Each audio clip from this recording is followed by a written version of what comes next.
안녕하세요, 북소형 카페 여러분. 오늘은 저번 시간에 이어가지고 갑오개혁 관련된 내용을 이제 볼게요.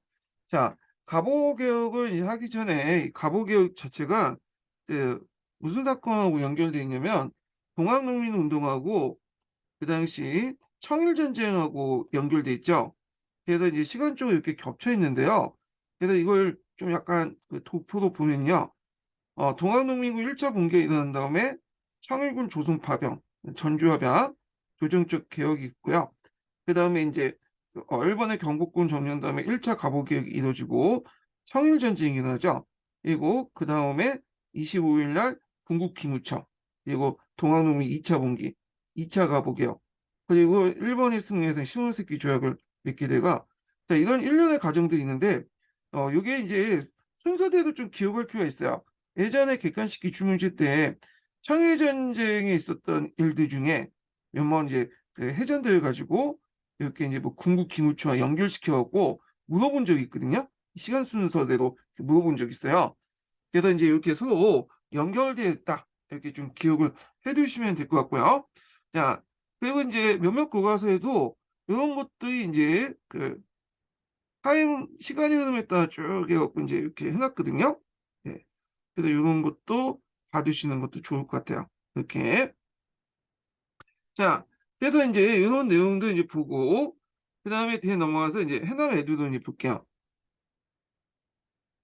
자, 갑오개혁은 어떻게 시작했을까? 이렇게 있는데, 좀 보면요.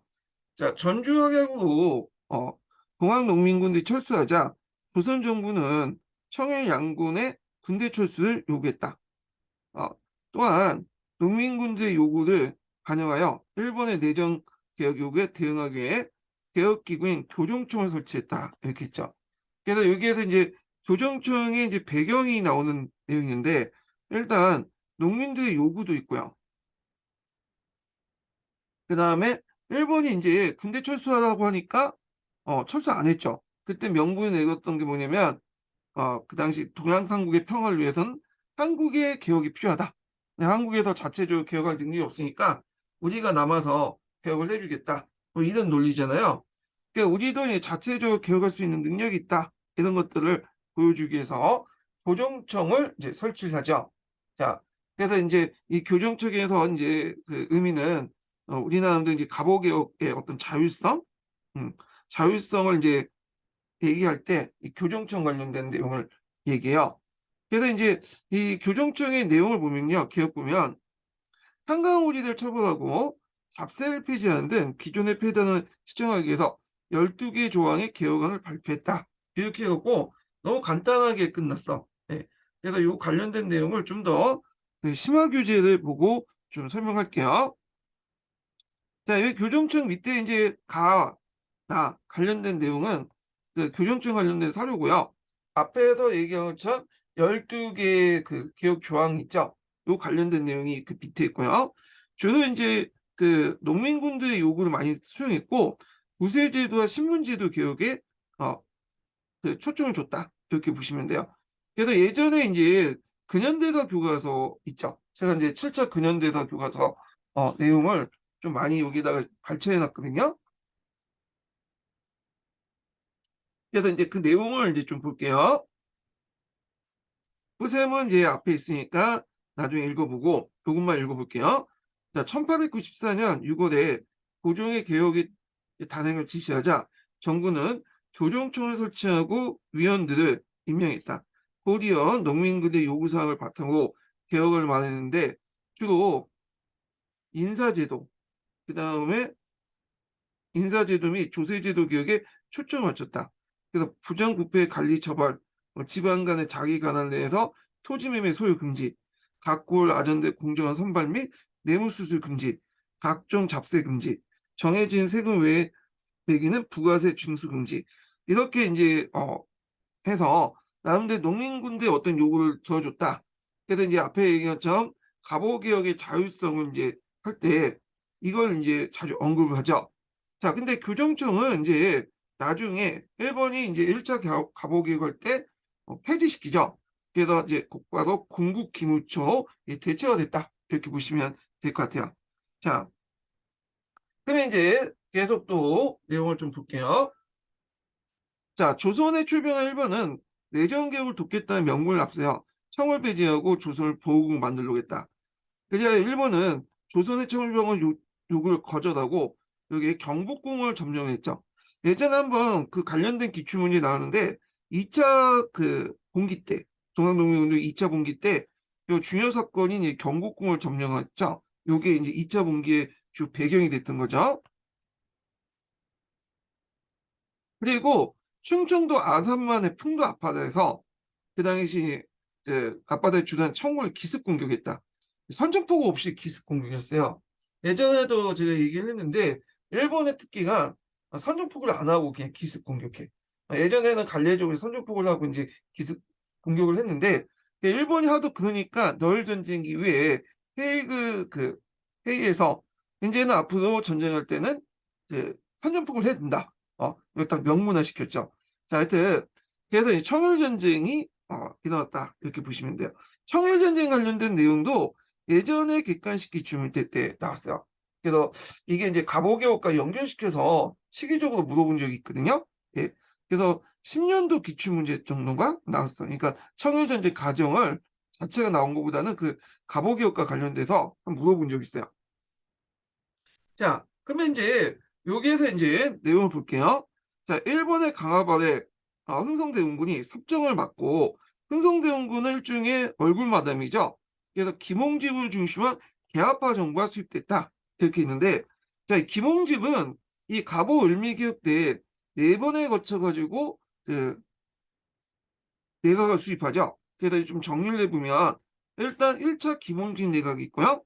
그래서 이제 1차 개혁하고 관련돼 있죠. 예, 그래서 군국 기무처 이렇게 이제 있고 이때는 주로 이제 온건계파들 중심으로 김홍진 내각이 구성돼 있죠. 2차 김홍진 내각 같은 경우에 보면 연립 내각이죠. 그래서 박용호가 이제 주도를 했지만 하여튼 김홍직이 뭐냐면 예, 얼굴마담을 했고 그래서 3차 김홍진 내각은 다시 이제 여기에 삼국 간섭이 있었잖아요. 그러면서 이제 민씨를 중심으로 해갖고 3차 김홍직 내각이 구성돼. 이때 이제 친러파가 구성되죠. 정동군악부라는 그 친러파가 구성했다가 나중에 을미사병에 다시 4차 김홍진 내각이 구성되죠. 그래서 이제 이건 친일 내각이죠. 그래서 이제 김홍진 내각은 1차부터 이렇게 2차, 3차, 4차 이렇게 있고 이렇게 이제 했지만 이 김홍진은 이제 일종의 실권이 별로 없었던 사람이고요. 결국엔 4차 김홍진 내각이 이제 있다가 아가팔천 이후에 이제 그 했는데 그 이렇게 도망가지 않고 가만히 있다가 이제 돌 맞아 죽었죠. 예. 그래서 이런 그 과정이 있었다. 이렇게 보시면 될 것 같아요. 자, 그러면 다시 이제 보면 자, 이들은 교정청 대신에 군국 기무처를 설치했어요. 군국 기무처. 자, 그래서 보통 이제 갑오개혁의 타율성 관련된 내용 할 때 이 군국 기무처를 얘기하죠. 교정청과 좀 비교되죠. 자, 그리고 군국 기무처에는 총리 대신 김웅지, 어용준 같은 계합파 중심이 되는데 이들은 대부분 이제 온건 계합파들이라고 보시면 될 것 같아요. 그래서 이제 갑신전변 때의 개혁안가 동학농민군대 요구를 수용하면서 개혁을 추진했다. 그래야 이제 3개월 동안 약 200여 건의 개혁 의제를 처리해 나갔다. 이렇게 보시면 돼요. 그래서 이제 여기 1차 갑오 개혁이 있는데요. 자, 1차 갑오 개혁은 각 교과서마다 이제 좀 흩어져 있어갖고 요거를 좀 정리를 하고 나서 좀 읽는 게 훨씬 더 나을 것 같아서 한번 보겠습니다. 그래서 심화교재에서 그 관련된 내용을 이제 좀 정리를 해볼게요. 자, 1차 갑오개혁 관련된 내용 보면, 자, 여기 이제 교재가 좀 약간 틀린 게 있긴 있어가지고, 이걸 좀 수정하면서 좀 얘기할게요. 자, 일단은, 지금까지 우리가 중국 연호를 폐지했잖아요. 중국 연호 사용했잖아요. 그러니까 중국 연호를 폐지하고, 개국 기년을 사용해서 청의 종주권을, 부인했다. 이렇게 이제 보면 되죠. 그래서 개국이라는 것은 이제 조선이 건국한 해를 얘기하죠. 네. 그래서 한 1490, 저기, 1392년에 건국했잖아요.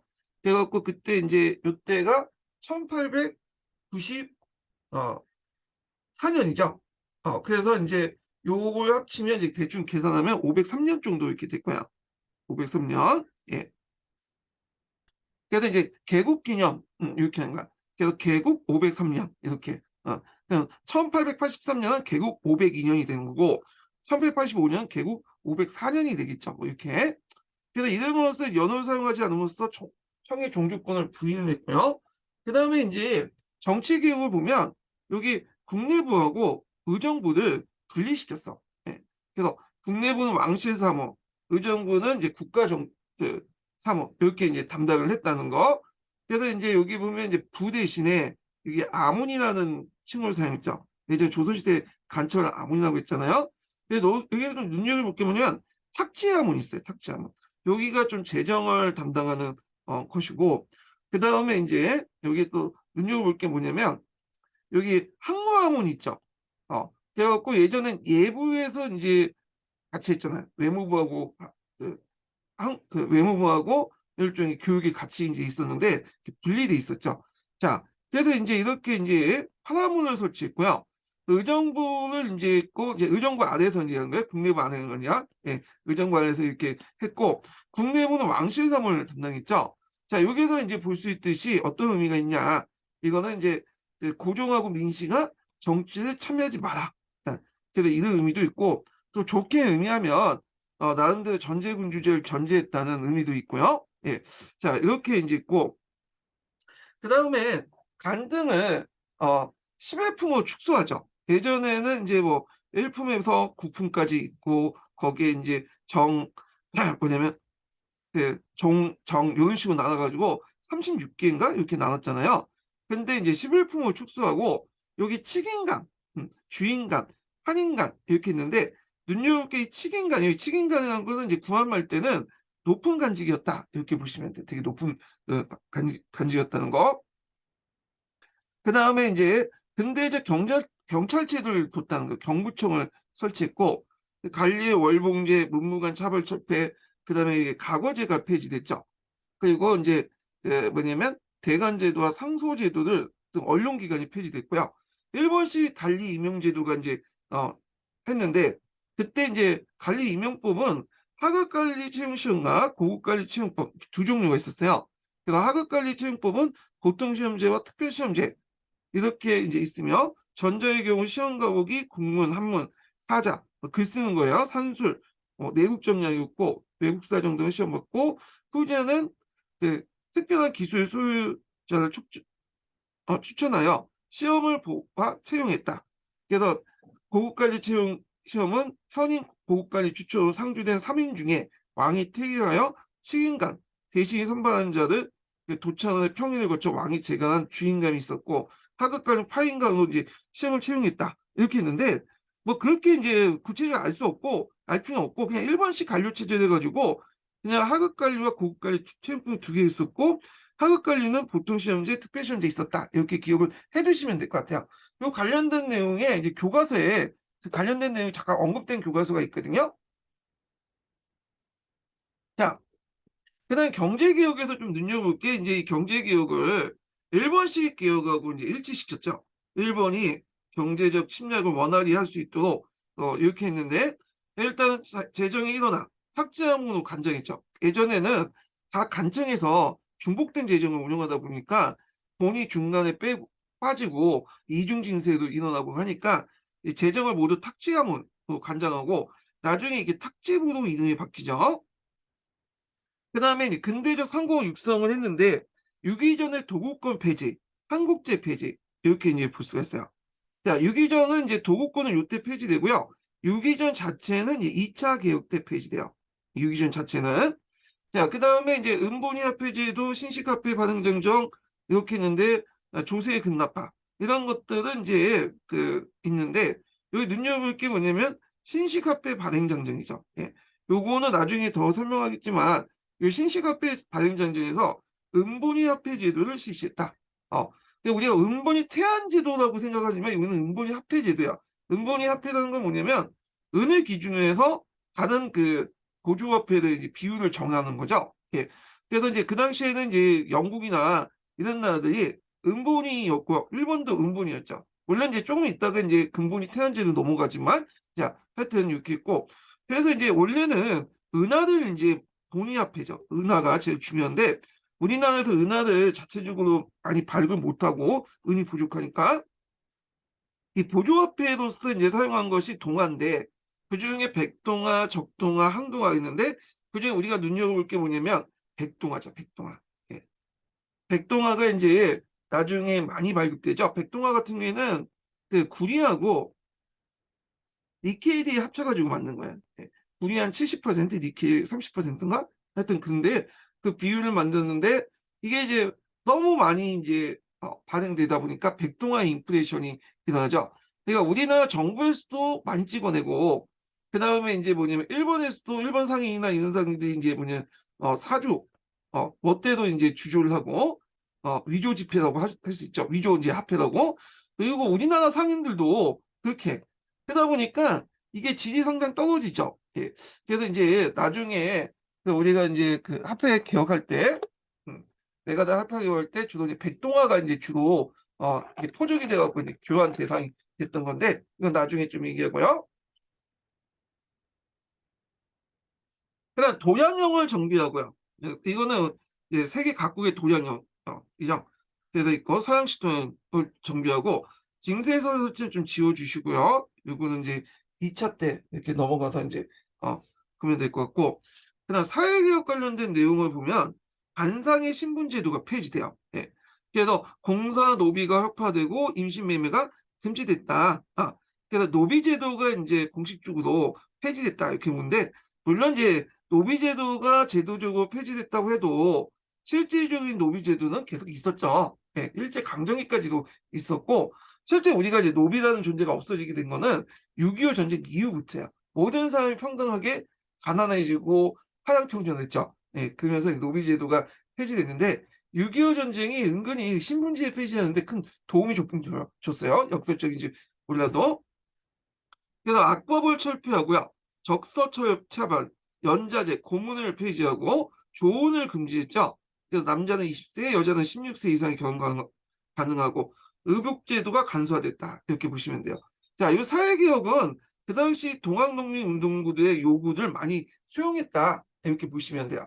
자, 그래서 이제 1차 가보개혁 관련된 내용을 대충 정리를 해봤고요. 여기에다가 잠깐 좀 더 플러스 시키면 뭐냐면 여기 예전에 한번 시험 문제 나왔던 것이 뭐냐면 항해 규칙 같은 것이 나왔어요. 항해 규칙. 제가 이 교재에는 2차로 돼 있는데 1차예요. 그래서 예전에 09년 기출문제 때 한번 나왔죠. 그래서 항해 규칙에서 지방자치제를 실시했다. 네, 이렇게 이제 정리를 좀 해볼 수가 있어요. 예. 그래서 이제 이렇게 한번 깔고 이제 보시면 될 것 같아요. 그럼 해남 해도를 다시 볼게요.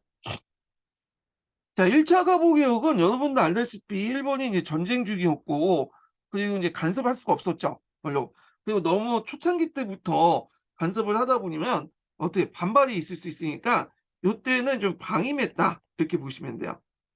예, 본격적인 그 개입은 2차 때부터 했죠. 그래서 군국 기무처가 이제 주도를 했고, 자, 정치 부분을 이제 볼게요. 자, 중국식 연호 대신에 개국 기념을 사용했고요. 왕실과 정부의 사무를 분리했다. 그래서 왕실과 정부의 사무를 분리한 이유에 대해서는 뭐, 두 가지 의견이 있어요. 자율성론자들 입장일 때는 이거는 뭐냐면 전제군주제를 이제 뭐냐면 견제하게 한 거다.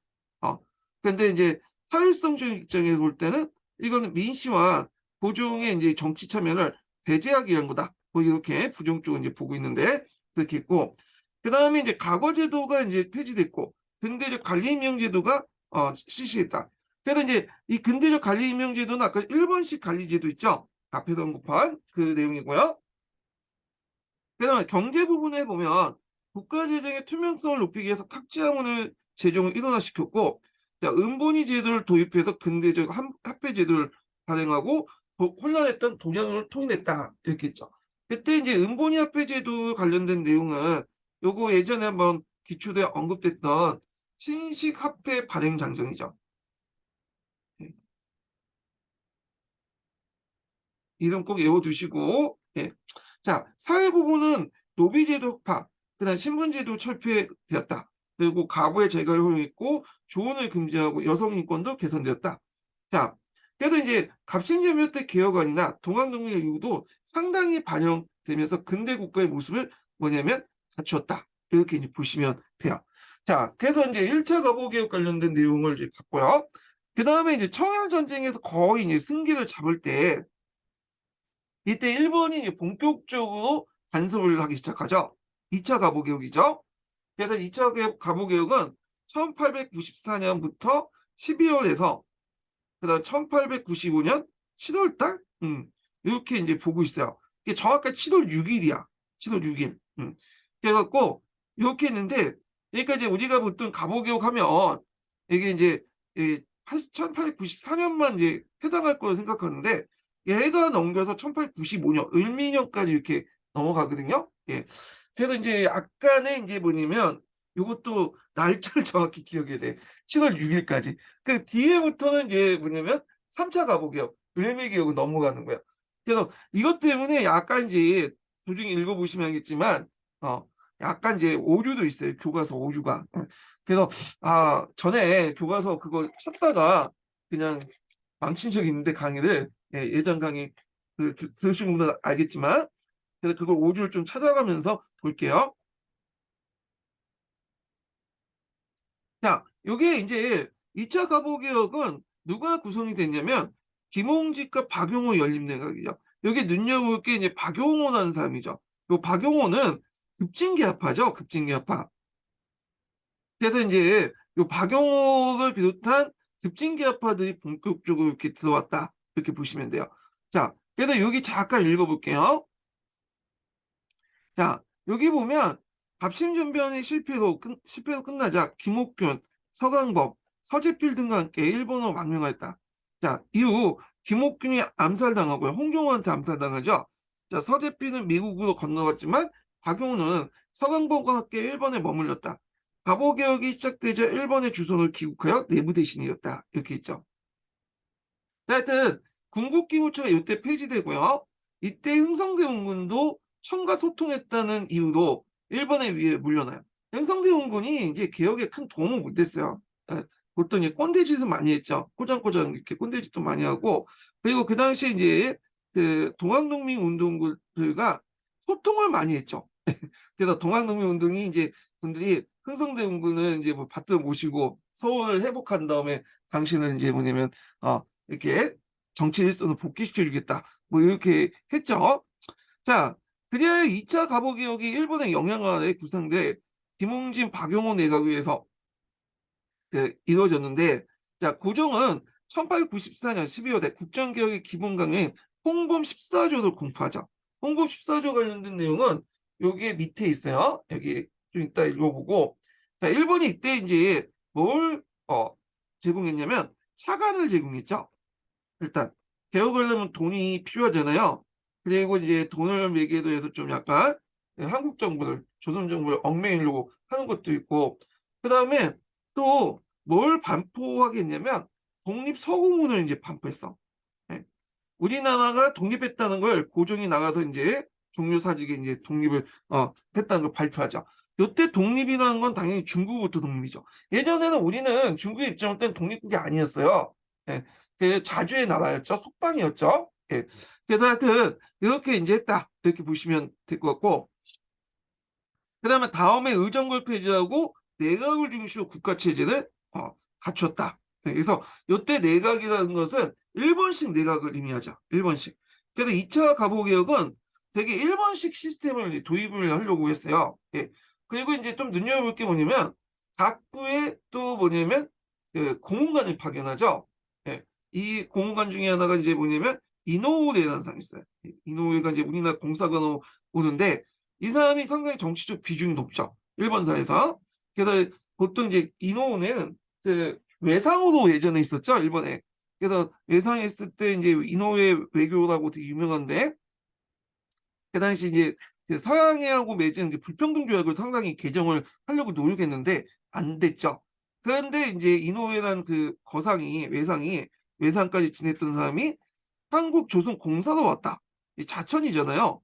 근데 이 사람이 이렇게 외상을 지냈던 사람이 공사 왔다는 것 자체가 한국이 그만큼 정치적 입장, 그 일본의 입장은 정치적 비중이 높았다. 이렇게 이제 보시면 될 것 같아요.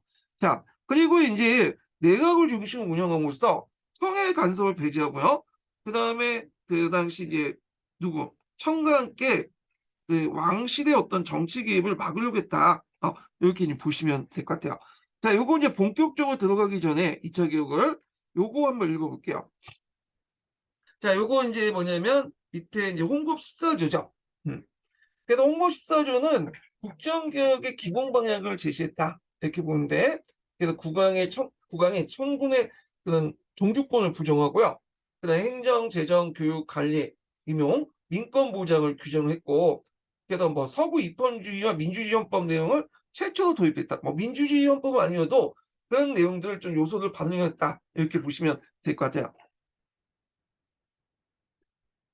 자, 그래서 이제 이 내용을 보면 1조하고 3조를 보는데 요게 이제 일본이 원했던 내용들이 있죠. 일단 청에 의존하는 생각을 끊어버리고 자주 독립에 이제 했다. 요게 눈여겨니까 예전엔 자주국이었죠. 근데 독립이란 말이 플러스 됐어. 독립이란 말은 시모노세키 조약 때 다시 한번 또 강조하죠. 독립국이다. 조선은 누구부터 독립일까요? 청으로부터 독립이죠. 그리고 독립협회도 청으로부터 독립이고 일본이 한동안 이 독립이란 말을 상당히 좋아했어요. 네. 그걸 통해서 이제 청호도 독립해서 우리가 먹겠다라는 의미가 있죠. 자, 대군주는 정전에 나와서 이를 보되 정부는 직접 대신들의 위논을 결제하며 왕비나 후궁, 종친의 외척은 정사에 관여하지 못한다. 이거는 이제 뭘까요? 민씨 일당들은 정치하지 마라.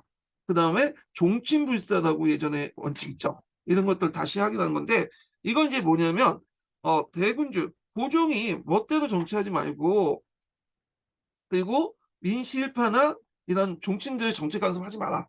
그래서 이 말은 이제 일본이 요구했던 것들이죠. 그 당시 이제 청나라와 이런 왕실의 정치 개입을 배제하려고 했다. 이렇게 보시면 돼요. 자, 그 다음에 이제 인민의 조세는 모두 법령에 의해서 비율을 법령이 정한 비율로 따르고 이걸 보통 이제 그 근대에서는 조세법정주의라고 하잖아요. 자, 함부로 명물만도 과도하게 징수하지 마라. 그래서 이게 이제 무명잡세를 징수하지 말 것 이런 내용 있잖아요. 동학농민운동 때. 요거와 연결시켜서 보시면 될 것 같아요. 자, 나라 안에 총명하고 재료 있는 젊은이들 외국에 널리 파견하여 학문과 기술 점수 받아 익힌다. 자, 민법과 헌법을 엄격하고 명백히 제정하여 함부로 감금하거나 그다음에 징벌하지 못하여 인민의 생명과 재산을 보한다. 자, 여기에서 이제 볼 수 있듯이 인민이란 말이 여기 등장했거든요. 인민이란 말은 예전에 없었죠. 예전에 없었는데 이 개항이 왜 일본을 통해서 들어왔어요. 서양식 어떤 그 국민, 인민 이런 개념들을 번역해서 그 당시 많이 들어왔거든요. 그래서 여기에서 이제 볼 수 있는 건 인권이라는 개념이 등장했다. 그래서 이제 독립협회 같은 경우에는 이제 이 인권이라는 개념을 최초로 이제 공식화 시켰죠. 인권. 그 다음에 14번을 보면 사람의 등용함에 있어서 문벌에 구애하지 말고 그다음 선비를 구함에 있어서 조정과 민간의 두를 거침으로써 인재 등용을 길높인다. 그래서 이것은 이제 뭐 그 앞에 있는 동학농민운동이나 갑신전병이나 갑오개혁의 공통적이야. 다 들어가 있죠. 신분의 차별 없이 인재를 등용해라. 그 내용들인데 자 이게 하나 둘셋넷 다섯 여섯 개 정도 되는데 잠깐요. 보면 여기 이제 좀 더 보충을 해서 여기 있어요. 예. 자, 그래서 이제 이런 내용들이 쭉 있거든요. 2번 보면 왕실은 전범을 제정하여 왕위 계승 법칙과 종친과 배치를 구분이 명확히 한다. 그 다음에 왕실 사무와 국정 사무를 나누어 서로 혼동하지 않는다. 이것도 왕실을 견제하게 한 거죠. 그리고 여기 좀 보면 여기 좀 눈여겨볼 게 여기 빠졌죠.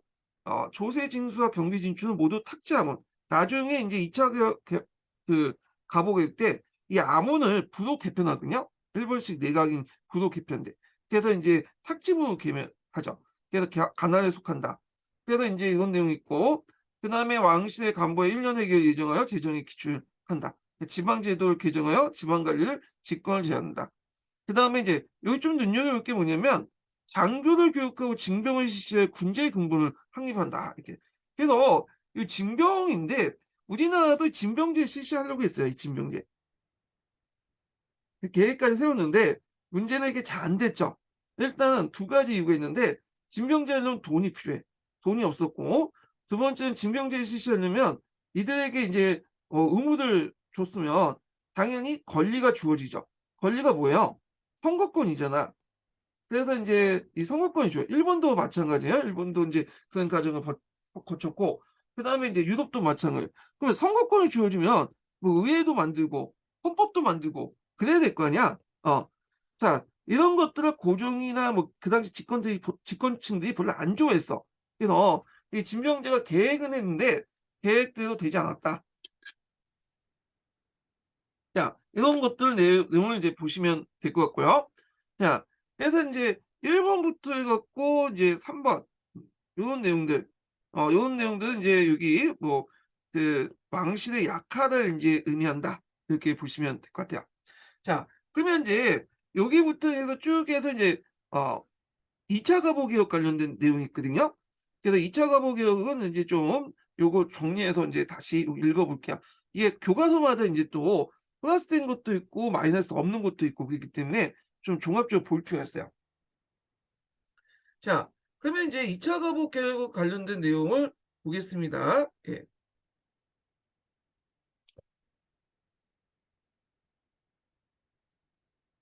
자 여기 보면 인제 그 칭호미 행정 개편을 보면 세군주, 대군주 폐하, 폐하는 황제만 있을 수 있는 거죠. 그러니까 준황제격으로 올라갔고 그 의정부를 하나문에서 7부로 개편했다. 1 번씩 내각을 얘기해요. 1 번씩 내각. 그다음 탁지부 산하에 원래 탁지 아몬이었는데 탁지부 산하로 곤쳤죠. 세금을 징수하고 그다음에 간세사와 징수사를 지방에 설치하여 징세 업무를 강화했다. 이렇게 보시면 될 것 같고요. 그다음에 이제 요것 좀 설명하기 전에 여기 인제 요거 설명하고 보자. 자 국내부 밑에 왕실 경비를 취급하는 회계원과 왕실 사유 재산을 운영한 내장원이 신설됐다. 이렇게 보는데 내장원이라는 것은 내수사를 좀 덕을 올린 거예요. 예. 그래서 요걸 좀 보기 위해서는 조선시대 때 인제 이 내수사와 내장원 관련된 거와 인제 그 국가 운영, 재정 운영을 좀 볼 필요가 있어요. 보통 조선시대 때는 군부일체가 원칙이에요. 자 군부일체라는 것은 뭐냐? 여기 왕실 재산하고 그다음 부라는 건 국가 재산이 일치해야 된다. 요렇게 인제 있는데 그래서 인제 그 1차 가보개혁 이전까지 2차 가보기 이전까지는 어떤 식으로 운영했냐면 보통 2조 관할 아래 내수사를 뒀어요. 그래서 2 조가 내수사를 관할하는 거죠. 그냥 상식적 호조인 것 같은데 2 조가 가능했어. 아마 인제 이건 돈 문제보다는 인제 뭐냐면 약간 청량이나 왕의 어떤 그런 내수 왕의 어떤 청년성 이런 것 때문에 아마 2 조에서 가능한 것 같은데 자 이런 것들이 인제 2차 가보 개혁 때는 바뀌었죠. 자 2차 가보 개혁 때는 군부일체에서 이게 뭐냐면 군부 분리로 나가죠. 예. 그래서 이게 인제 왕실 재산하고 국가 재산이 분리돼요. 국가 재정이. 그래 갖고 인제 왕실 재정은 이제 독립해 갖고 국내부 밑에 내장원을 두고요. 그러니까 내수사를 좀 더 거기 올려서 내장원하고 그다음에 인제 또 국가 재산은 탁지부에서 관할하죠, 탁지부. 그래서 이원화 시켰어요. 예. 그러니까 국부 분리. 근데 인제 이게 쭉 가다가 인제 뒤에 보면 인제 당무개혁 때 있잖아요. 요게 이제 문제가 생겨. 당무개혁 때 이제 고종을 중심으로 해서 개혁을 했는데 이 탁재부 같은 경우에는 인제 예산을 인제 뭐냐면 정할 때 대신 말도 들어야 되고 징수할 때도 나름대로 인제 투명성도 확보해야 되고 쓰는 것도 투명성을 확보하고 여러 복잡한 절차들이 있어. 이 공적인 자원이기 때문에. 공적인 그 세금을 써야 되기 때문에. 그래서 고종은 여기보다는 내장원을 상당히 뭐냐면 어 내용이 있죠. 그래서 여기에는 비밀리 자기가 이제 쓸 수도 있고 뭐 지출이나 수입 같은 걸 조절할 수도 있고 그러잖아요. 그러다 보니까 인제 독립에서 인제 그거에 대해서 헌의육조에서 인제 요구한 게 뭐냐면 "모든 예산은 다 탁지를 해라. 고정이 멋대로 내정을 통해서 비자금 조성하고 너 멋대로 자금을 집행하지 말고 그렇게 해라." 이렇게 했던 것도 그런 이유야. 예. 그 하여튼 뭐 그렇게 했는데 그래서 인제 이런 이제 과정을 좀 기억을 해 두시고요. 그다음 지방간제를 8도에서 23도로 뭐냐면 고치죠. 요 부라는 것은 뭐냐면 일본식 부예요, 요거. 그래서 이제 우리도 부가 있었는데 이때 우리 부는 그 다른 게 아니라 여기는 일본식 부다. 그래서 현을 몇 개 모여 가지고 부로 만들죠, 이렇게. 근데 이제 이게 13도 체제로 다시 바꿔요, 도 체제로. 예, 우리나라 현실에 안 맞아요, 이게 부가. 예. 그래 갖고 인제 8 도를 해 갖고 인제 두 개로 나눠 가지고 13 도, 제주도는 인제 저쪽 그 전라도 편입시키고 그런 식으로 인제 했는데, 자, 이 13도 체제가 변화된 것이 돼서 그러니까 보통 교과서에서는 이 강목개혁 때 이제 13도 개혁을 했다 이렇게 했는데, 그건 약간 팩트가 안 맞는 것 같아. 요거는 아간파천이 그 당시 이제 맞거든요. 예, 아간파천. 그거 한 대 이렇게 넘어가고, 그다음에 이제 337군 군수를 개편하고 군을 개편하고 소지역주의를 채택했다, 이렇게 보시면 돼요. 그래서 인제 요렇게 내용을 기억을 해 두시면 될 것 같고, 자, 그다음에 인제 지방간은 사법권을 빼고 행정권만 가졌고요. 요거 항해 규칙은 좀 제정 뒤에 1차 개혁인데 이거 잘못한 거요. 자, 그래서 인제 사법부가 독립을 했다. 사법부의 독립을 큰 영향을 미쳤던 사람이 이제 서강범이라는 사람이죠, 이 급진개혁파 중에. 자, 그래서 인제 했는데 보통 이 일 심 재판권은 지방재판소, 계양재판소에서 하고, 그다음에 2심 재판부 같은 경우에 고등재판, 수의재판하는데, 다만 그렇다고 해서 군수가 완전히 배제된 건 아니고요. 1심 재판을 가나는 유지됐다. 그래서 같이 했다 보시면 돼요. 여기에서 한 번 하고 여기에서 한 번 하고. 예. 그래서 인제 나름대로 그래도 인제 사법부가 독립했다는 데 의미가 있죠. 자, 그래서 군대 통합과 일원화, 그다음 훈련대 확충과가 사관 양성소 설립. 자, 근데 이 박용우가 인제 이 추진했지만 실과고 실패했어요. 나중에 박용우가 원래 이제 일본의 어떤 그 지지를 받고 이제 취임해 가지고 일본식 제도를 이제 일본식 개혁을 했는데, 2차 가국 말기에 들어가면 얘가 좀 약간 일본하고 대립각을 세우게 돼요. 그래서 나중에 이제 또 민씨하고 그 당시 이제 대립각을 세워서 결국에 실각이 됐죠. 그때 일본이 그냥 박용우가 시각된 것을 내버려뒀다고요, 자기 말 잘 안 들으니까. 자, 근데 상대적으로 볼 때는 군사개혁이 소홀됐다, 이렇게 보면 돼요. 훈련대 같은 경우에는 일본식 교관을 이제 데리고 와서 뭐냐면 훈련을 시켰다고 하거든요. 근데 이 훈련대가 좀 이상하게, 일부가 뭐 다 그런 건 아닌데 이상한, 일본이 이상한 거예요. 일본 입장에서 어 자기 말대로 움직이지 않았어, 훈련대가. 상당히 물론 일부 훈련대가 있지만, 그래서 충생무 사건도 관련됐고 막 그래 가지고 결국에 훈련대를 나중에 3차 그 개혁, 그러니까 을미개혁이죠. 을미개혁 때 폐지됐다, 이렇게 보시면 돼요. 그래서 전반적으로 보면 군사적 개혁이 인제 좀 소홀히 됐다, 이렇게 보시면 될 것 같고요. 그다음에 이제 신교육을 실시하고 한글 사용을 장려하고요. 그다음에 이제 한성사범학교를 설립하고 그다음 외국어 학교 관제를 마련했다. 예. 그다음에 회계법을 제정해서 우리나라 최초의 근대적 예산제도와 조세 법정주의를 규정했는데, 그 앞에 이제 홍보 14조와 연관이 돼서 이제 보시면 될 것 같고요. 그다음 상해국 및 유기전을 폐지했다. 그래서 이 상해국은 보부상 조직이죠. 그때 이제 개항에 인제 외국자본들이 몰려오니까 그 당시 우리나라에 상해사를 세우고, 정부도 인제 이 보부상들을 좀 뭐냐면 보호하기 위해서 상리국이라는 상해사를 만들어요. 예. 그래서 여하튼 이제 지원을 해 주고 그렇게 했는데, 상리국이 이때 폐지됐어요, 상리국이. 그리고 이제 상리국이 폐지되고 나서 이제 한국협회가 그대로 이었죠. 그래서 인제 그 이전에 상리국 때는 우리가 인제 그 갑신전변 때 해상공국 폐지 아시죠? 해상공국. 그래서 정부가 나름대로 해상공국이니 상리국이니 한국협회니 하면서 그 보부상들 많이 지원해 줬어요. 근데 보부상들이 상당히 조직망을 가지고 있었거든요. 이건 나중에 좀 언급하고요. 그리고 유기전을 폐지했다. 그러니까 유기전의 이제 도고의 특권은 2차 가보기 때 폐지됐지만, 1차 가보기 때 폐지됐지만 여기 이 유기전 자체는 2차 가복 때 가 2차 가 가보개혁 때 폐지됐다는 것 좀 기억을 해 두시면 될 것 같아요. 자, 그렇지만 인제 삼국 간섭은 일본 세력이 약화되고, 또 2차 가국 때 이제 박용화 주도를 단행하는 과정에서 차관 도입 실패도 안 가능하고 일본이 얘를 버렸다고 했죠. 그래서 결국에 민심일파가 이제 박용화 실격되면서 그 당시 이제 3차 김홍직 내각이 구성돼요. 그래서 칠러파 내각이 구성되는데 교과서에서는 요거에 대해서는 자세히 뭐냐면 설명이 안 돼 있더라고요. 그래서 3차 김홍직 내각은 이제 얘네들도 나름대로 개혁을 하려고 했어요. 개혁을 이제 막 준비하고 했는데 순식간에 또 을미사변이 일어나면서 뭐냐면 바뀌었죠. 그래서 일단은 건너뛰게 돼요. 이 사람은. 그래서 정동구 아빠의 제3차 김홍직 내각이 있다가 다시 4차 김홍직 내각으로 친일파 내각으로 바뀌죠. 을미사변 이후에요. 자, 그러면 관련된 내용을 한번 읽어보겠습니다. 예. 자, 지방제도는 8도에서 23부로 이제 바꾸고요. 예. 지방 간의 권한이 축소됐다. 요거 예전에 한번 그 갑오개혁 기출문제 관련돼서 나왔어요. 요 부분이. 또한 재판소를 설치해서 사법권을 행정권에 분리했다. 이렇게 했죠. 그래서 이제 요때 그 큰 역할을 했던 사람이 법무대신이었던 서강범이라는 사람이죠.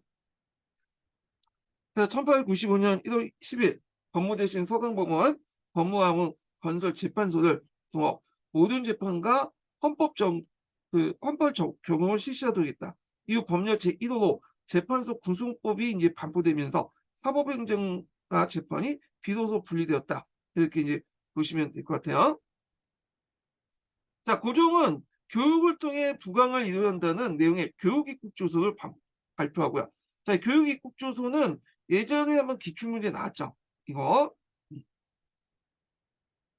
그래서 이제 예전에 그 입국조서의 바탕이 되는 어떤 철학이 뭐냐, 정책 방향이 뭐냐, 시무와 그 다음에 일본식 충효 교육을 강조하는 그 내용들인데 종전의 동도서기적인 어떤 교육하고 좀 다르죠.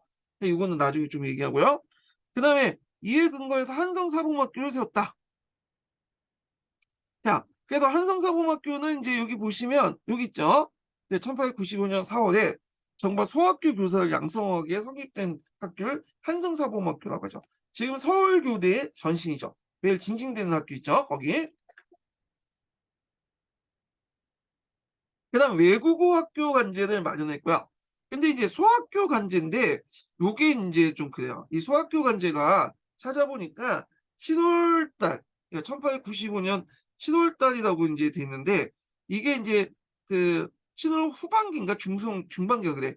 그래서 여기 보니까 이제 그 우리 역사 넷이나 뭐 인터넷 검색을 해보니까 이 소학교 간제가 여기 2차 가보개혁이 아니라 3차 가보개혁, 을미개혁 쪽으로 돼 있더라고요. 그래서 이때 소학교 간제 중에 대표적인 게 소학교 영이라는 게 있거든요. 그 부속 소학교 영도 있고 관련된 이제 몇 개 이제 부속 그 어, 행정 명령 같은 것도 있는데 이런 게 이제 을미개혁으로 카테고리에 묶어 있어요. 예. 그래가지고 요거는 좀 잘못된 것 같아. 요거는요. 이게 이제 그 앞에 우리 역사내 그 우리네 역사에서 보면 신편한국사 같은 내용들이나 뭐 한민족 백과사전인가 거기 찾아보면 요게 관련된 내용이 3차 을미개혁으로 돼 있어요. 그래서 요거는 좀 잘못됐어요. 제 생각에는 이거는 오류야. 근데 이제 다른 교과서를 찾아보니까 다 여기다 적어놓고 그러더라고요. 그래서 좀 약간 보면 이게 교과서 편집할 때그 앞에 있는 교과서를 참조하고 쓰면서 그냥 뭐 앞에 있는 교과서 내용을 좀 잘못된 것을 그냥 좀 찾아보고 검증하지 않고 그냥 무비판 쪽으로 그냥 쓴 것 같아. 또 상호 뺏기고 양쪽 교과서 여러 가지 교과서를 서로 뺏기고 그다음에 잘못된 것이 이 교과서도 있고 저 교사도 있고 그러니까 몇 가지를 제외하고는 거의 대부분 이제 잘못된 식으로 이런 식으로 되더라고요. 근데 교과서를 원래 존중은 해야 되겠지만 일단 사실관계 측면에서 틀리면 이건 틀린 거야. 뭐 교과서에서 뭐 어떤 배경이나 의미나 이런 거야 주관적인 이제 판단이 들어가잖아요. 근데 이렇게 이제 사실관계 측면에서 이제 뭐냐면 틀리면 틀린 거죠. 예를 들어 1950년 6월 25일 날 6.25 전쟁이 있는데 교과서가 다 동일하게 잘못돼서 1951년이나 적어놨다. 6.25 전쟁. 틀린 거잖아. 이거는 교과서를 아무리 존중한다 해도 이거는 받아들일 수 없는 거잖아요.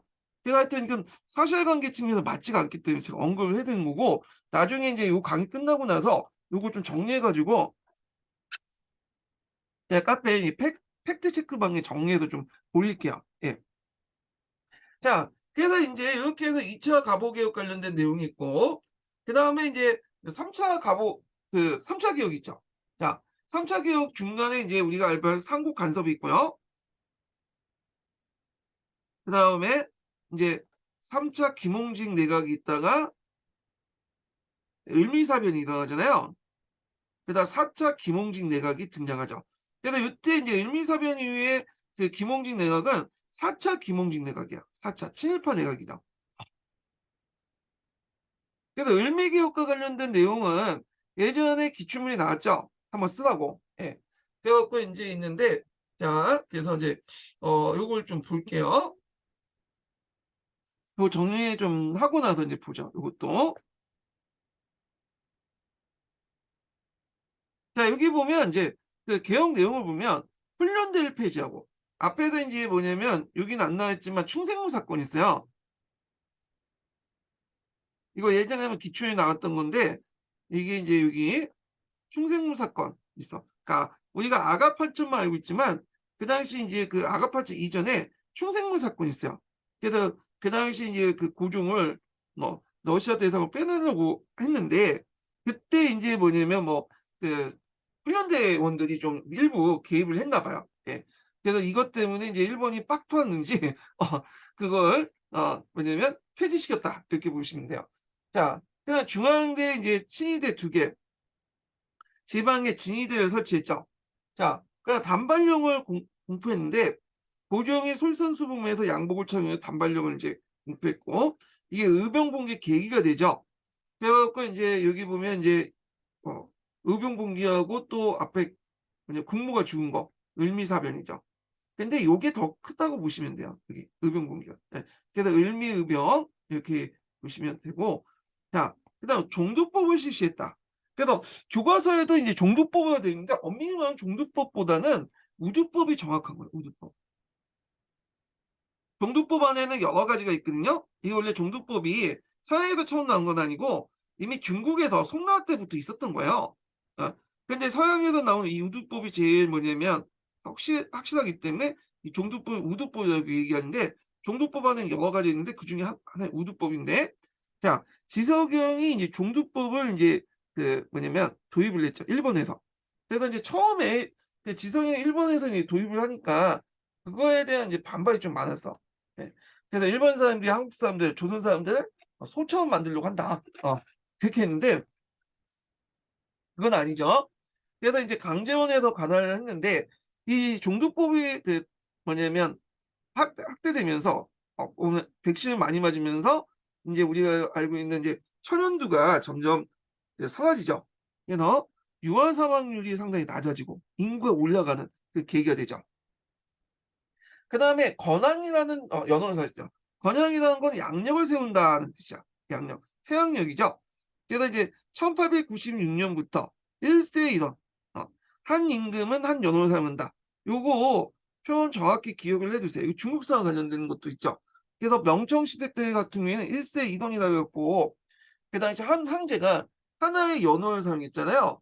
그러다 보니까 이제 연호 플러스 제, 홍무제, 홍무제는 홍무만 썼죠. 강의제는 강의만 썼죠. 이런 거가 인제 보는데, 그래서 인제 요거는 인제 원칙일 뿐 실질은 아니죠. 어 그래서 나중에 건양을 쓰다가 강무개혁 때 강무로 바뀌어요, 이 고종이. 게다가 이제 융의가 있죠. 융의는 순종 때 썼던 거죠, 융의. 그래서 세 개의 연호를 사용해요. 예. 자, 그래서 있고 태양력을 사용했는데 개국 504년 11월 17 일 건양 원년 1월 1 일로 했다. 그러면 12월 달이 쭉 날아갔죠. 자, 그다음 우편산을 설치했는데 갑신전변에 폐쇄되었다고 우체사무가 이제 게시되죠. 예. 원래 인제 이 우정국 때에 쿠데타가 일어났잖아요, 갑신전변. 그랬다가 폐지됐다가 우체사무가 다시 개설되고요. 그다음 소학교 영어를 공표해요. 예. 그래서 소학교 관련된 관제들은 을미개혁 때 했다고 보면 돼요. 이게 제일 정확해요. 그래서 이제 1895년 7월 9일 날 반포되어 8월 초에 서울로 4 개의 소학교를 설립했다, 이렇게 있는데 요 날짜 자체가 예매하게 겹쳐 있어. 그래 갖고 인제 뭐 교과서에는 이걸 제2차 갑오개혁으로 넣고 있는데, 다른 데 이제 찾아보면 이걸 을미 개혁 쪽으로 넣고 있어요. 그래서 요거는 이제 있고, 자 하여튼 이런 내용들 좀 기억을 해 두시고요. 그렇지만 아간 판천 이후에 이제 개혁이 중단되면서 4차 김홍진 내각이 붕괴되고, 그리고 "머리는 깎고 싶어 깎아라." 이렇게 하면서 인제 을미 의병이 해산되죠. "너희들 해산하라."고 하면서. 예. 근데 이후부터 이제 머리는 깎아 보니까 좋거든. 그후부터 인제 자발적으로 깎죠. 강제가 아니라. 뭐 이렇게 인제 좀 보시면 될 것 같아요. 자, 그다음에 인제 그 밑에 인제 1차 가보 개혁, 2차 가보 개혁, 을미 개혁 정리를 했으니까 좀 보시면 될 것 같고요. 자, 그다음에 이제 넘어가서 가보 개혁은 인제 무엇을 이뤘을까? 뭐 이건 가보 개혁 평가 관련된 내용인데 한번 읽어 볼게요.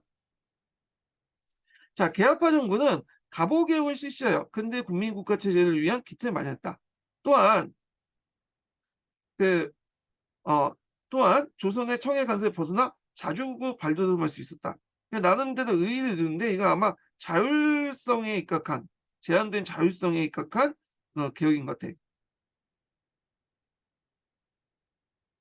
제한된 자율성 관점이고요. 그 하나부터 이제 한계죠. 자, 그래서 첫 번째로는 일본의 이제 간섭을 벗어나지 못했고, 토지제도 개혁이나 지주회폐 같은 농민들의 요구를 받아들이지 못했다. 구세제도 개혁에 불과했다는 거죠. 토지 개혁이 근본적으로 없었죠. 그다음에 개혁을 이제 요구하는 동학 농민군들을 일본의 군사력 위에서 의존하여 탄압했다. 그래서 이제 민중들의 어떤 반발령을 강력하게 반발했다. 민중들은. 그러니까 이는 일본의 인제 침략과 간섭에 맞서 내부의 힘을 결집하는 못하는 결과를 낳았으며 자주 근대 국가를 이루겠다는 개혁의 목표 또한 미완성으로 남았다. 이렇게 인제 보시면 될 것 같아요. 자, 이 갑오 개혁 관련된 내용에서 인제 여기는 안 나왔지만 한국통론이나 다른 책에서는 타율성론하고 자율성론 관점이 있어요. 이걸 좀 정리해서 좀 볼게요. 자, 크게 인제 갑오 개혁 평가문 타율성론인데요. 일본의 강요에서 착수됐고 일본의 조선 침략 용이하기엔 체제 개편에 불과했다. 이렇게 보는데, 자 뭐 이게 지세 급락과 재정이 일어나 근본위 화폐 제도 동양형 개정 통일은 일본의 한반도 식민 통치를 위한 어 의도였고, 국내부 의정부를 분리하여 왕실과 민비의 정치창을 배제했다는 거, 군사 개혁이 상대적으로 미비했고, 이거 토지 개혁과 상공업 진흥 개혁이 관련된 제도가 부족했죠. 지세 제도 개혁만 있었지 토지 제도 관련된 개혁이 별로 없었죠. 자, 제한된 자율성론은 이제 신학사상, 19세기 밀락, 갑신전면, 동학혁명 등으로 연결된 한국사의 내재적 발전 과정에서 비록 일본의 강요는 있었지만 나름대로 자율적인 측면도 있다. 이런 것들을 강조를 하는 거야.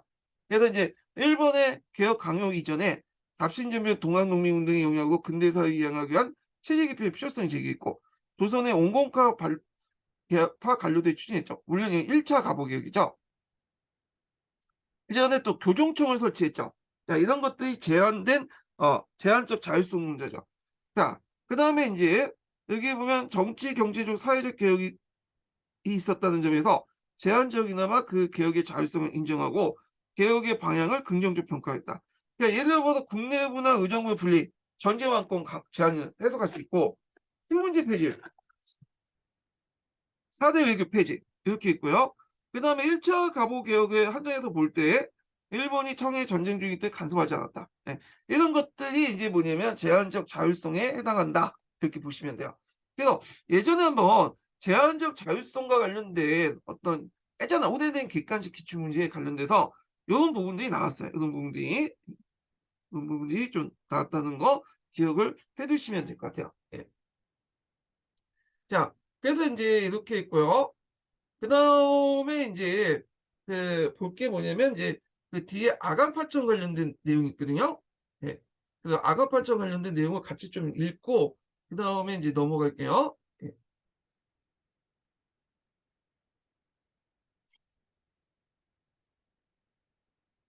자, 고종이 왜 러시아 공사관을 갔는가 이렇게 보면, 자 1895년 청일전쟁이 일본의 승리를 끝내고 시모노세키 조약이 체결됐다. 자, 이 시모노세키 조약 자체도 중요하죠. 요거는 예전에 한번 동양사 중국사 기출문제에 나왔죠. 자, 이 조약으로 일본은 처음부터 막대한 배상금과 함께 라오뚱반도와 타이완을 받았고요. 한반도의 영향력을 높일 수 있었다. 그래서 이 막대한 배상금을 이제 그 영국 런던 은행에 보관해 놓고 일본이, 그리고 이걸 바탕으로 경제 개발, 특히 중공업 같은 거 있죠? 개발도 하고 무기도 많이 만들고 그랬잖아요. 그 앞으로 이제 러시아와 이제 전쟁하는데 대비를 했죠. 그래서 이것 때문에 일본 사람들이 잘못된 생각을 갖게 돼. 전쟁을 하면 이렇게 막대한 배상금을 받을 수 있다. 그래 갖고 전쟁을 많이 하면 우리가 이익이다. 이렇게 생각을 했거든요. 근데 나중에 너일 전쟁 이후에 이 포츠모스 조약에는 배상금 문제가 없어요. 그러니까 일본 애들이 열받는 거야. 배상금이 없다고 폭동까지 일어났죠. 자, 하여튼 그러나 이제 동아시아 세력 확대를 깼던 러시아가 그 당시 이제 프랑스와 독일과 함께 일본 압력을 가해서 라오뚱반도를 청에 돌려주게 하면서 상황이 달렸다. 그래서 삼국 간섭인데, 자, 그 당시 러시아의 입장을 볼 필요가 있는데, 러시아 같은 경우에는 한국보다는 어디에 관심이 있냐면 얘는 만주에 관심이 있어요. 만주를 장악해 갖고 여기에 이제 그 당시 극동 지역의 이제 패권, 그리고 부동항을 얻기 위해서 만주에 관심이 있었거든요. 한국은 만주를 장악하기 위해서 그냥 한번 거치는 보호막, 만중시대 정도 생각을 한 거야, 이 사람은. 그러니까 이제 이걸 잘 기억을 해 주셔야 돼요. 러시아는 한국보다는 이 만주에 관심이 있다. 예. 자, 그래서 이제 이런 내용도 있고, 그래서 이때 이제 고종은 삼국 간섭을 가정해서 러시아의 위력을 실감하고 일본을 견제하기 위해서 러시아를 접근했죠. 자, 위기의식을 느낀 일본은 그 당시 친러 정책의 핵심이었다. 왜냐면 이때는 3차 김홍직 내각이 있었죠. 그래서 명성황후로 판단하고 그 당시 미우라 공사를 이제 했어요. 미우라 이제 군인 출신이죠. 이노우에를 미우라로 교체한 다음에 여우사냥이라는 이제 이름으로 경국궁에 침입해가지고 그 당시 명성황후를 시했죠. 그래서 을미년에 일어났기 때문에 을미사변 이렇게 이제 얘기를 해요. 그래서 명성황후의 시해는 일본 정부가 조직한 기획된 만행이었다. 하지만 일본은 이후 미우라 고을 비롯해 이 사건에 가담한 낭인들 48명을 형식적 재판을 거쳐 증거 불충분 모두 석방했다. 뭐 이렇게 이제 보시면 될 것 같고, 자, 을미사병으로 신변의 위험을 느낀 고종은 일본군의 감시를 피해 거처를 러시아 공사관으로 옮겼죠. 이게 아간 파천이죠. 그래서 이제 아간이라는 거는 여러분들 알다시피 뭐예요? 아라사, 아라사 대사관. 아라사 대사관은 러시아 대사관이죠. 파천이라는 것은 왕이 다른 곳으로 이동할 때 파천이라고 해요. 예.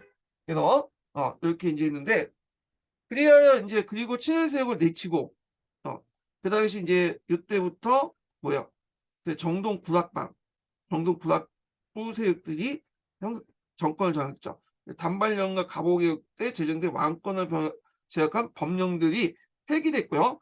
그래서 4차 김홍직 내각이 이제 뭐냐면 없어지죠. 김홍직 맞아 죽고 민중들한테 맞아 죽었죠.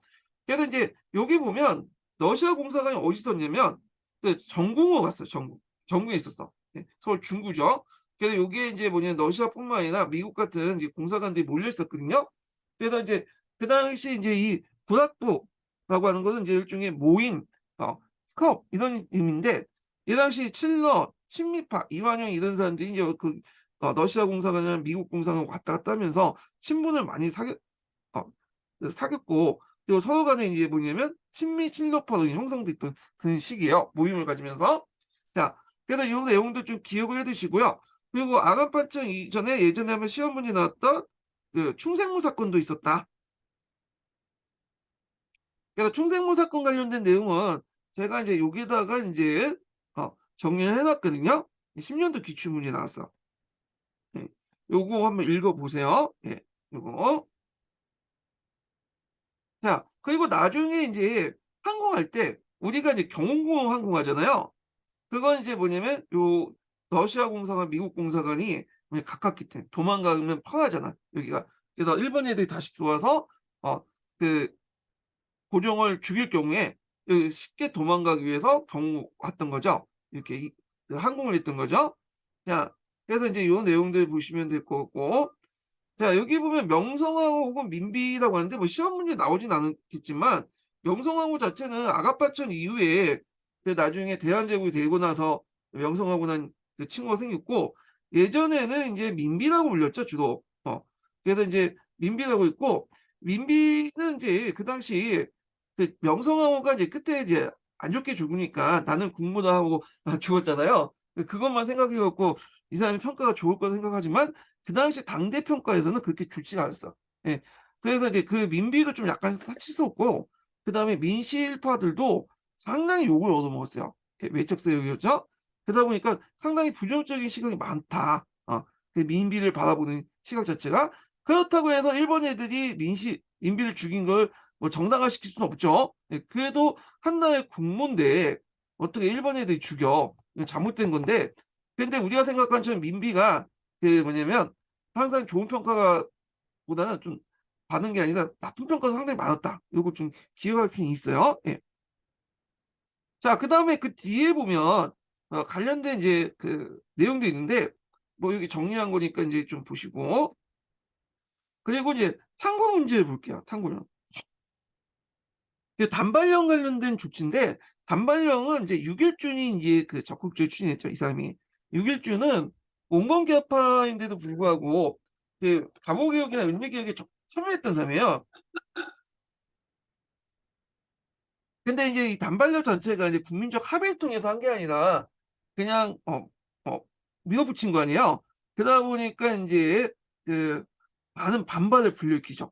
그리고 우리가 생각하는 이제 앞에 을미이병이 일어난 계기가 됐던 건데, 자 여기 보면 오늘 11월 15일 대군주 폐하께서 내리신 조칙에서는 짐이 신민에 앞서 뭘 자르죠? 머리를 자르니 자 너희들은 짐의 뜻을 잘 본받아 만국과 나란히 대업을 이루라. 그러니까 이제 계파들이 단발령을 통해 무엇을 이루고자 하는 걸 밑줄을 써보자. 근데 요게 이제 거죠. 다른 나라도 같이 하는데 특히 서양 같은 이제 뭐냐면 문명국이나 일본 같은 나라도 하잖아. 우리도 같이 해야 된다. 거기에 동참을 해야 된다. 이렇게 한 거죠. 근데 어떤 분들은 이제 그 당시 일본이 어떤 모자를 많이 팔기 위해서 그러니까 일본의 자본들이 그 모자를 파는 이제 그런 자본들이 그 회사들이 자신의 모자를 갖다 팔기 위해서 이렇게 했다. 한국인들이 모자를 다 쓰잖아요. 그러니까 삿갓 대신에 이제 그 단발하면 중정부 같은 거 써야 되잖아. 그래서 그걸 하기 위해서 그 단발령을 이제 했다. 뭐 이렇게 하는데 그거는 이제 뭐그 사람들의 견해고. 하여튼 지금 경장을 하는 때 맞아. 경장이라는 말을 좀 기억을 해 두셔야 되는데 보통 왕조가 세우면 창업이 있고 그다음에 이제 창업을 하고 국가를 지키는 수성 단계가 있잖아요. 수성 단계에서 이제 법과 제도 같은 걸 만들잖아. 근데 시간이 지나면 법과 제도가 현실에 맞지 않는 경우가 있죠. 이럴 경우에 이제 경장 단계 넘어가. 아, 그래서 이 경장 단계로 넘어간다는 거. 경장이라는 것은 가야금을 손질할 때 경장이라고 하거든요. 그 법과 제도를 뭐냐면 손질한다. 이런 말이라고 보시면 돼요. 자, 지금 경장하는 때는 마지막 크게 분발하시 진 조칙을 엎드려 읽어보니 우리 대조선 시민자가 누가 가범하지 아니하며 진작하지 아니하죠. 이렇게 읽죠. 자, 하여튼 육일준이 주도를 해가지고 이제 했다. 이렇게 보시면 될 것 같고, 자, 그 다음에 이제 넘어가서 이제 그 다른 교과서들 볼게요. 예. 자, 주요 내용만 하고 이제 보겠습니다. 자, 갑오개혁, 근대적 개혁이 이제 추진되다. 이런 내용 있죠. 그래서 이제 김홍직 내각 관련된 내용이 있고요. 1차 갑오개혁 관련된 내용 있죠. 그리고 2차 갑오개혁 관련된 내용이 있고, 자, 그 다음에 이제 을미개혁 관련된 내용에서 이제 뭐냐면 삼국간섭 이후에 이제 을미사변이 일어나고 을미개혁이 추진됐다. 그리고 아가파천 이후에 김홍직 내에 무너졌다. 뭐 이런 내용이에요. 자, 근데 이제 아간판천 관련된 내용이 있는데 여기 한번 읽어볼게요. 자, 을미사변 이후에 정동파를 중심으로 한 세력이 외국인 선교사와 외교관과 손을 잡고 고종을 궁궐 밖으로 나오게 해 일본 세력을 약화시키는 충생문 사건이 일어나기도 했다. 충생문 사건은 이제 내부의 배신으로 실패했지만 충생문 사건을 주도했던 정동파가 아간파천을 성사시켰다. 그래서 이런 것들 보시면 되고, 정동파의 정의가 나왔죠. 정동파는 정동의 손탁트를 중심으로 결집한 친미 칠럽파죠.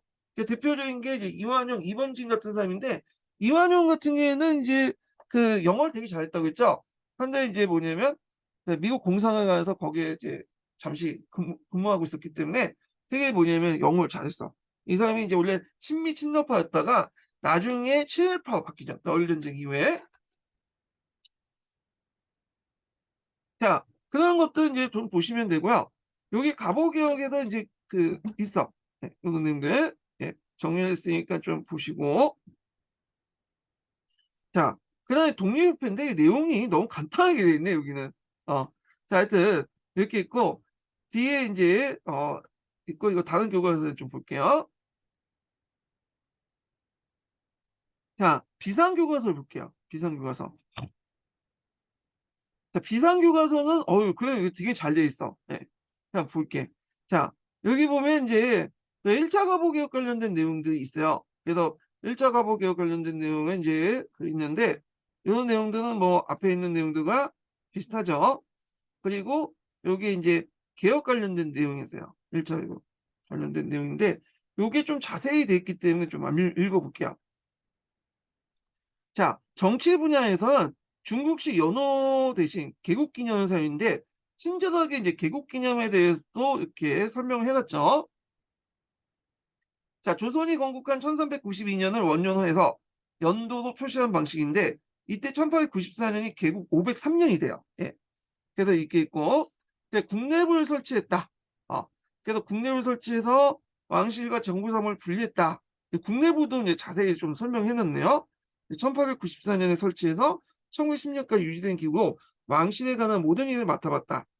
그다음 기존의 이제 6조를 하나무로 개편되고 그다음에 이제 경무청을 이제 중심으로 경찰 제도를 도입했다. 그래서 경무청, 근대식 경찰 제도 도입, 또한 사관원을 비롯해서 언론기관과 과거 제도를 폐지했다. 그래서 언론기관을 폐지했다는 것은 어떤 의미가 있냐면, 자, 요거는 이제 예전에는 언론기관 자체가 왕실 내부의 권력 기구 안에 있었잖아요. 그래서 그 안에서 자정하는 역할을 했는데 이제 밖에서 이제 하는 거죠. 근대적 어떤 신문이나 이런 걸 통해서 언론기관이 바뀐 거죠, 역할이. 자, 그다음에 토지 살림, 강산을 외국인들에게 매매하지 못하게 하고 일본인의 경부성 부속권을 넘겨주기로 했다. 요거는 이제 그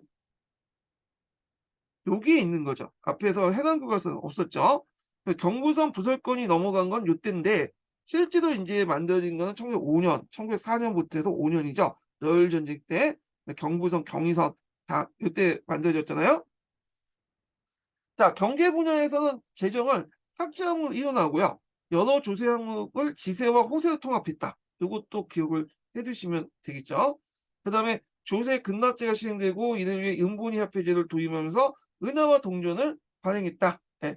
그래서 이제 요거는 이제 앞에서 얘기한 신시가폐 발행 장정 관련된 내용이죠.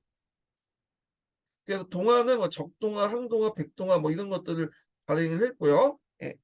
자, 사회 분야에서는 신분제도를 없애고 노비제를 폐지했고 조언을 금지하고 과부의 제거를 허용했다. 차명과 가혹한 고문 및 염자제를 폐지했고요. 또한 의사소통을 쉽게 하기 위해서 공문서에 국문 또는 국학문 홍역체를 썼다. 이렇게 있죠. 그런데 의미가 있죠.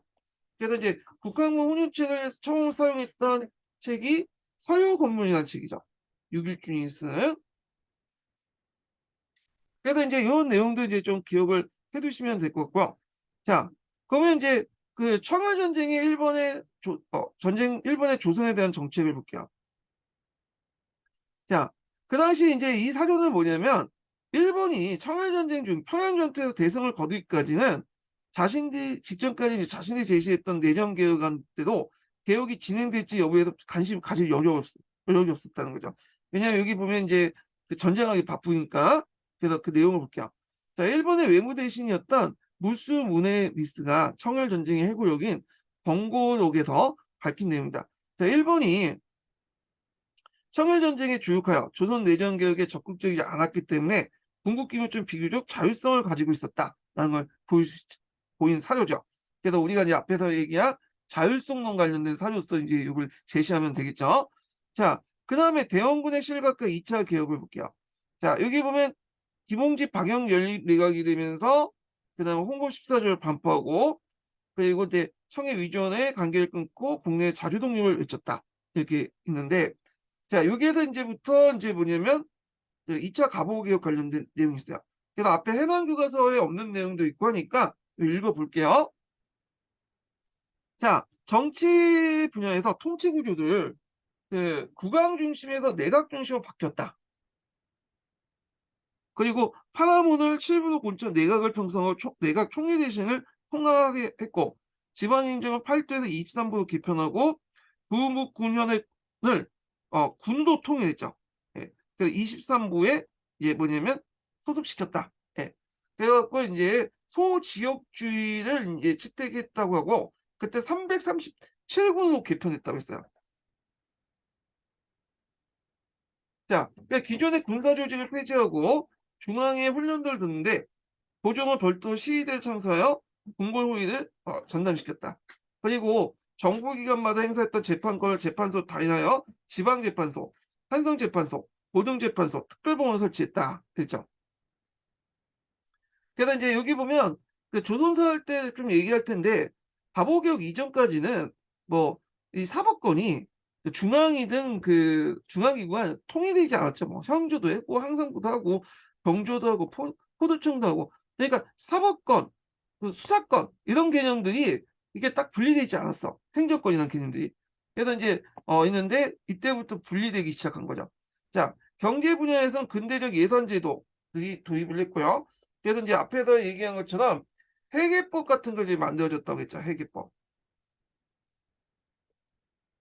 자, 그다음에 간세사와 징세사가 설치돼서 조세 그 징수 업무를 맡았다. 그래서 간세사는 탁지부에 속하고요. 속하여 조세 징수를 맡았던 간청이고 징세서는 탁지부에 속하며 세금과 급밖에 세입에 관련 거죠. 예. 그래갖고 이제 관련된 내용들 좀 기억을 해두시면 될 것 같아요. 자, 그래서 이제 있고 유기정가, 그래서 공납제를 폐지하고요. 독점 상호권을 지니고는 보부상 단체의 상리국도 없앴다. 예. 앞에서 얘기했죠. 자, 보부상을 통합했던 가상 기구인데 1883년에 설치된 해상공국이 1885년에 내무부에 속하게 되면서 상리국의 명칭으로 바뀌었다. 그래서 예전에 한번 보부상 기구 관련된 내용이 기초에 나왔고 요번에도 그 나왔죠. 한국협회. 그래서 한국협회 후신, 그러니까 상리국의 후신이 한국협회인데 이 한국협회들이 뒤에 이제 보면 독립협회하고 싸울 때 얘네들의 그 요구사항이 뭐냐면 고종한테 상리국을 좀 부활시켜 달라고 요구를 했어요. 네. 그래서 이게 각종 특혜를 받았던 그 기간이거든요. 근데 교종이 이걸 안 들어줬죠. 하여튼 근데 자, 그다음에 사회 분야에서는 교육익주소가 나오고요. 그다음 한성사범학교 관제, 여기도 소학교 관제인데 이거는 제가 얘기한 것처럼 3차 이렇게 보면 돼요. 을미개혁. 그다음 외국어 학교 관제를 반포했다. 이렇게 보면 돼요. 자, 그다음에 이제 명성황후 시인데 뭐 이제 내용을 보면 자, 여기는 좀 약간 구체적으로 이제 돼 있어요. 요거 볼게요. 그 을미사변 이전의 내용을. 그러니까 러시아가 주도한 삼국 간섭에 일본이 굴복하는 걸 본 고종과 명성황후는 러시아 세력을 끌어들여 일본의 압력을 벗어나고자 했다. 자, 이 과정에서 박용호가 명성황후 폐위 음모의 혐의로 일본을 망명하자 고종은 박정양, 이완용 등 친미파 인물로 내각을 구성했다. 자, 이런 상황의 위기의식을 느낀 일본은 군인 출신 미우라 고루를 조선의 공사에 파견했다. 미우라 공사는 일본군 수비대와 일본인 낭인, 해산당, 훈련대 무관 등을 그 경복궁에 이제 침입시켜서 명성황후를 살해했다. 자, 이 훈련대 무관이라는데 그 중에 이제 우장충인가? 하여튼 뭐 시없는 그 수박 만드는 사람 있잖아요. 그 아버지도 거기에 들어갔다고 하고 그래서 이제 나중에 일본에 망명했다고 했죠. 그 아버지가. 자, 그래서 하여튼 그렇게 있고 훈련대를 이제 또 앞에 세워놓고 좀 약간 인제 뭐냐면 어 우리가 이제 죽인 게 아니라 훈련대에서 자체적으로 인제 죽인 거다. 고 정도 인제 누구야 흥성대원군도 강제로 인제 와 갖고 그 민씨 죽일 때 그 옆에 이제 세워 놓았죠. 예. 면실 때 가다 놓고 인제 고종하고 예 흥성대원군하고 훈련대가 짝짝꿍 해 갖고 민씨를 죽였다. 뭐 이런 식으로 인제 뭔가 그 공작을 하려고 했는데 이게 잘 안 됐어요. 거기에 인제 그 궁궐 안에 외국인들이 있었거든. 이 외국인들이 그걸 보고 다 기록을 해 갖고 본국에 인제 전달을 하게 되고 이게 인제 세계 각국에 이제 알려지면서 이제 결국에는 일본도 어쩔 수 없이 인제 시인하게 되죠. 그래서 하여튼 자 그래서 인제 을미사변이 있었다. 이렇게 보시면 돼요. 자 그다음에 인제 우리나라 최초의 명예훼손죄에 관련된 내용인데 한번 읽어 보시고 자 을미개혁 볼게요, 을미개혁. 을미개혁도 인제 뭐 비슷비슷한 내용이에요. 예. 그 훈련대가 해산되고 그다음에 아 중앙에 친위대, 지방에 진위대가 설치되고 그다음에 정부의 권위를 되새고자 국부를 대조선 제국으로 그다음에 대군주를 황제로 바꾸려고 했으나 열강의 반대 때문에 실패했다. 요거는 요게 처음 나오네요. 예. 근데 강국개혁 때 인제 시행됐죠. 그리고 퇴학력과 권양 이런 것들 사용 있고 종두법 종두법은 인제 천연두를 인제 관련된 내용이 나와 있고 단발령을 시행했다. 그래서 단발령이 내려지니까 이제 백성들 부모에게 그 물려받은 신체를 훼손해서는 안 된다. 이 호경에 나와 있잖아요. 자 하여튼 그래서 인제 반발했고 그다음에 인제 그 우편 사무가 설치됐고 그 각지에 또 단발령 때문에 인제 각지에 위병이 일어났고요. 그다음 아가판천이 일어났고 그다음에 인제 어 일본의 그 일부 관료는 일본을 망명하고 개혁이 중단됐다. 뭐 이렇게 있고 자 갑오개혁의 이제 의의와 한계가 있는데 내용을 보면 갑오개혁은 이제 봉건적 통치 체제를 개혁하려는 근대적 개혁이었다. 그러나 일본의 간섭 속에 추진되었고 국방력 강화와 공업진흥 등을 소홀히 했다는 한계가 있다. 이렇게 있고요. 그 밑에 이제 홍법 14조 있는데 그 한번 읽어 보시 예전 그 관련된 내용 아까 지금 읽었죠? 근데 여기는 전체 내용이 있어요. 한번 읽어 보세요. 그리고 여기 이제 중앙일본 공사 이노우에 가로의 권고에 따라 1894년 12월 10일 고종이 정무에 나가서 앞에서 말했죠. 우리나라가 독립했다는 독립서공문과 더불어 반포된 거다. 이런 거 있고 자 그다음에 인제 6.1존의 고백이 있는데 6.1존이 갑오개혁이나 을미개혁 때 많이 참여했다고 했잖아요. 예. 그래서 갑오개혁이 한국의 근대 국가 체제를 바꾸는 계기가 됐지만 일본의 군사적 보호와 재정적 지원을 받으면서 진행됐기 때문에 양반 유생이나 농민들 많은 반발을 샀다. 뭐 이런 내용이 있고 근데 6.1존은 그래도 좀 애국심이 있긴 있었어요. 나중에 이제 이 사람을 그 한일 병탄된 후에 이 사람한테 자기를 줬거든요, 일본 애들이. 근데 얘는 거부했어. 예. 그래도 일말의 양심이 있는 사람이에요, 이 사람은요. 예. 자 하여튼 자료 2와 자료 3 번을 이제 토대로 그 뭐냐면 갑오개혁의 의의와 한계를 뭐냐면 평가해 보자. 자 갑오개혁은 갑신전변과 동학농민운동의 개혁을 수용하여 조선사의 통치체제와 신분제도 개혁하면서 근대 국가의 기본적인 얼개를 마련했다는 점에서 긍정적인 평가를 받을 수 있다. 그러나 갑오개혁을 추진한 주체가 독자적 군사적 재정적 능력이 없어 일본의 군사적 보호와 차관에 의존했을 뿐 아니라 일본의 개혁을 모델로 삼아 특히 2차 갑오개혁은 그쵸? 매우 이제 취약한 군주를 가지고 있었다. 이렇게 이제 보시면 될 것 같고 그다음에 인제 여기 넘어가서 그 천재교과서 관련된 내용을 볼게요. 자 요거 하기 전에 첫 번째 인증문 알려드릴게요. 첫 번째 인증문은 57 번입니다. 예 첫 번째 인증문 57 번이에요. 자 천재교과서 보면 이제 그 군국기무처 1차 갑오개혁이 나오죠. 어 그래서 인제 이렇게 있고 일본에 간섭이 없었다는 거 그리고 정치 분야와 이제 경제 부분 관련된 내용이 있는데 앞에 했던 내용도 겹쳐요. 그래서 넘어가고 그다음에 인제 여기 보면 인제 김홍직 관련된 설명이 있는데 한번 이제 쭉 읽어 보세요, 이 상황은. 예. 자 홍보 14조 반포에서 2차 갑오개혁 관련된 내용이 있죠. 그래서 흥성대원군이 물러나게 한 후 그 군국기무처 폐지된 후 일본에 귀국한 박영호, 서광범 등을 정부에 참여했고 이로써 김홍직, 방영호 연립내각이 구성되어 개혁이 단행됐다. 이 내용인데 2차 갑오개혁 그 관련된 내용 설명 한번 읽어 볼게요. 자, 청일전쟁이 일본의 승리를 굳어지면서 그동안 개혁에 소극적이었던 흥성대원이 물러나고 각각 일본과 미국의 망명주였던 박용우와 서강범이 귀국하여 개혁에 추진했다. 갑신전변에 주도했던 인물 중 김옥균은 죽었지만 박용우, 서강범은 망명해 있다가 10년 만에 돌아온 것이다. 자, 이들은 온건개혁한 김홍지와 함께 김홍지, 박용우 연립내각을 구성하고 가보개혁 내용과 정신을 담은 홍보십사주를 반포했다. 그 내용이 있고, 그리고 1, 2차 가보개혁 당시 정부기구 한번 봐주시고요. 그 다음에 이제 2차 가보개혁 관련된 내용도 이제 이렇게 있는데, 여기에서 이제 좀 눈여볼 게 뭐냐면, 여기 교육개혁 관련된 소학교 규칙 관련된 내용 있죠. 예, 소학교령과 소학교 규칙이 소학교 관련된 간제거든요. 요게 이제 그 검색을 해보시면 알겠지만 3차 을미개혁으로 돼 있다.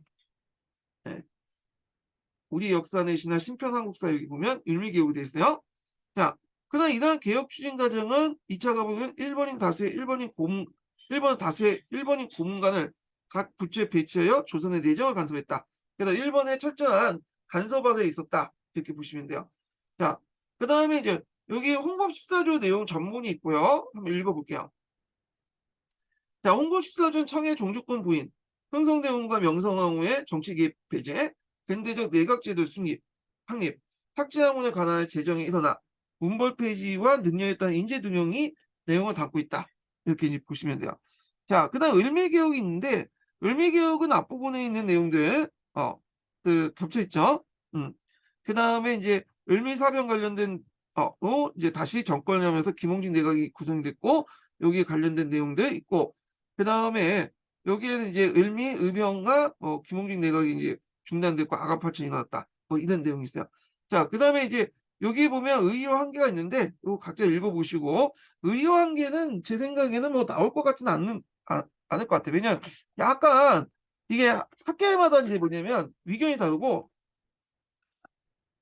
그렇기 때문에 한국사 통론에 있는 이제 뭐냐면 자율성론, 그 당시 제한된 자율성론이나 타율성론 관련된 내용만 좀 기억을 해주시면 될 것 같아요. 요거는. 자, 그 다음에 이제 그 미대인 교과서를 볼게요. 미대인 교과서.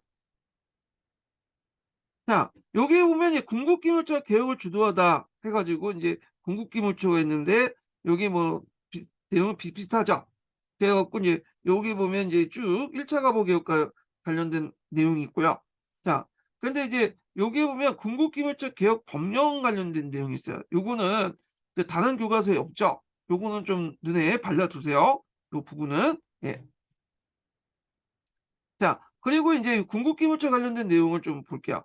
자, 궁극기물처 위원들은 일본의 간섭을 최대한 배제하면서 그동안 그 부상해왔던 개혁을 실행하려고 노력했다. 당시 일본은 청일전쟁 중이었기 때문에 조선에 적극적으로 간섭하지 못하였다.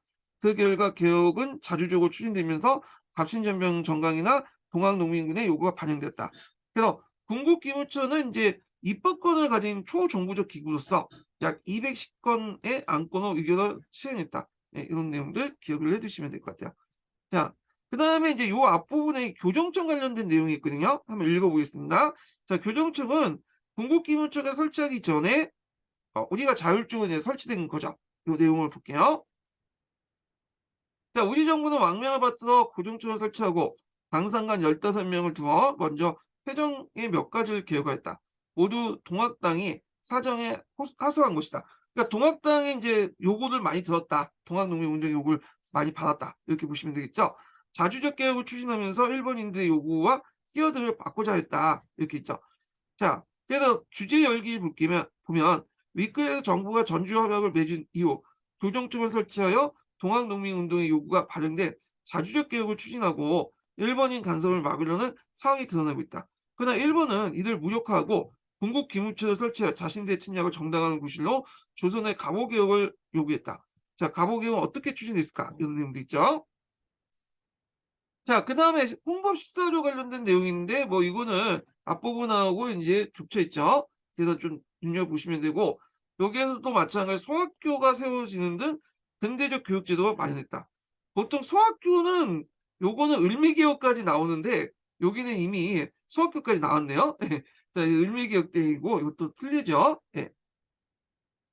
자, 그다음에 인제 명성황후가 일본에 당하다. 그래서 이제 요거 내용인데 요것도 뭐 간략하게 돼 있어요. 예.